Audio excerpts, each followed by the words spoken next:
Assalamualaikum warahmatullahi wabarakatuh. Yang perlu Anda ketahui dan saya ketahui bersama bahwa kondisi saat ini di samping cuacanya memang agak buruk ya, di mana-mana terjadi banjir. Tidak usah bersedih, kita berdoa sebaik-baiknya, semoga kita semua selalu dalam lindungannya, insya Allah. Yang ingin saya sampaikan bahwa masalah ijazah palsu seorang mantan pejabat negara itu masih rumit ya, masih rumit diperbincangkan. Sampai sekarang pun tidak ada yang bisa katakanlah mengalahkan. Apakah ini terjadi di zaman Nabi? Namanya ijazah palsu ya, enggak begitu seheboh pas zaman Nabi ya. Pas zaman Rasulullah masih hidup, Nabi Muhammad masih hidup, itu malah ada nabi palsu. Enggak cuman ijazah, tapi nabinya yang palsu. Itu masih hidup itu, zaman Nabi masih hidup. Itu aja terulang kembali. Cuman ini kan masalahnya lebih kecil ya, lebih kecil, tidak sebanding di zaman Nabi. Nah, seperti itu. Itu pengikutnya juga banyak. Nah, pengikut Nabi palsu yang bernama Musailama Al-Kadzab itu ya, itu pengikutnya banyak sekali. Dia nggak ada kekuatan yang namanya kekuasaan. Wong namanya kekuasaan kan ada di zaman Nabi ya. Tidak ada kekuatan sekuat sekarang itu kan uang gitu kan, itu ndak ada. Tapi ada seorang sahabat yang namanya Ar-Rajal ya. Ar-Rajal, beliau seorang sahabat di zaman Nabi, itu bersahabatan juga dengan Abu Hurairah, seorang perawi hadis juga. Ar-Rajal ini penghafal Al-Quran gitu ya, penghafal Al-Quran yang dibaiat langsung oleh Nabi untuk menyatakan keislamannya. Nah, itu aja kuat tertarik dengan nabi palsu. Akhirnya dia murtad gitu ya. Itu terjadinya pas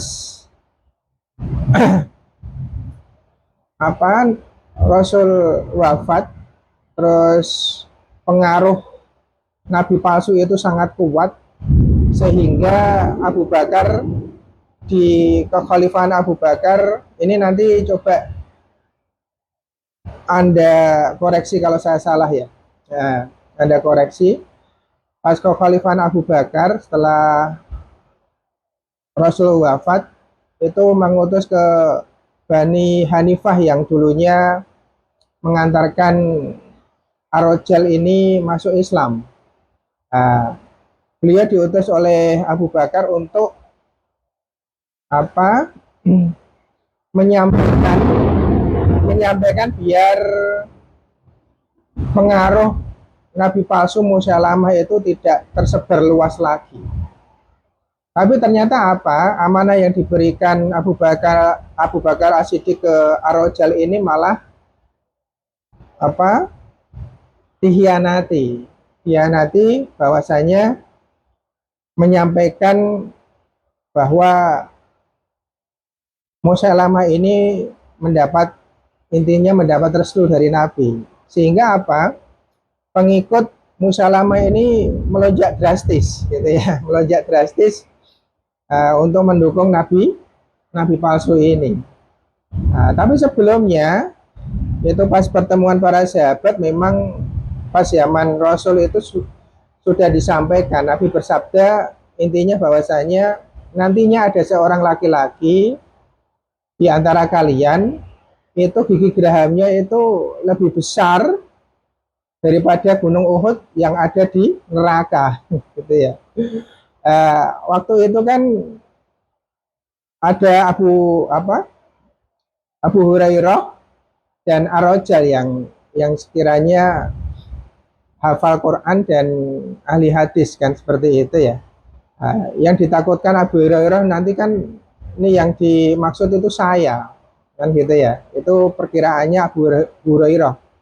Tapi ternyata dengan sepeninggalannya setelah Nabi wafat itu ternyata yang indikasi masuk neraka itu Ar-Rajal ini. Seperti itu ya.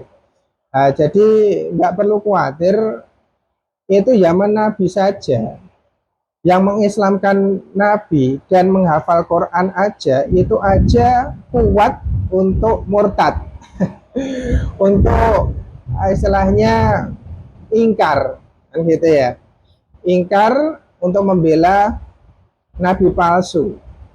Kalau zaman sekarang hanya sekedar membela ijazah palsu itu nggak ada apa-apanya lah, nggak usah khawatir gitu ya, nggak usah khawatir, nanti Allah yang akan membalas gitu ya.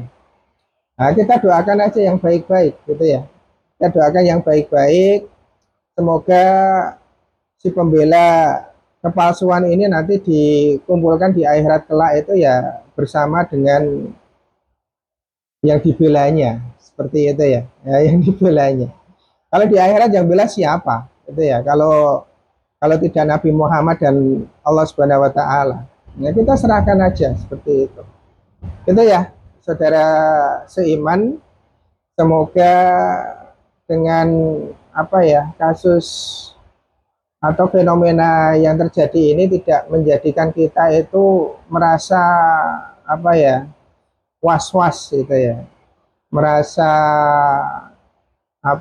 kecewa kok nggak selesai-selesai dan sebagainya. Nggak usah khawatir gitu ya, apalagi Anda misalkan dihubungi untuk membela kepalsuan ijazah dan sebagainya, disodorkan uang triliunan, ya enggak, siapa sih yang nggak mau kan gitu ya. Nah, apalagi zaman sekarang kita keislamannya juga tidak diislamkan oleh Nabi kan, nggak langsung dari Nabi. Wong yang Islamkan Nabi aja nggak jaminan kok, apalagi yang tidak diislamkan oleh Rasul itu ya. Makanya jaga diri kita baik-baik, tetap istiqomah, nggak usah tengok-tengok yang lain. Kalau kita masih di jalan Allah, syariat yang dibawa oleh Rasulullah, insya Allah kita akan selamat. Itu aja dari saya. Assalamualaikum warahmatullahi wabarakatuh.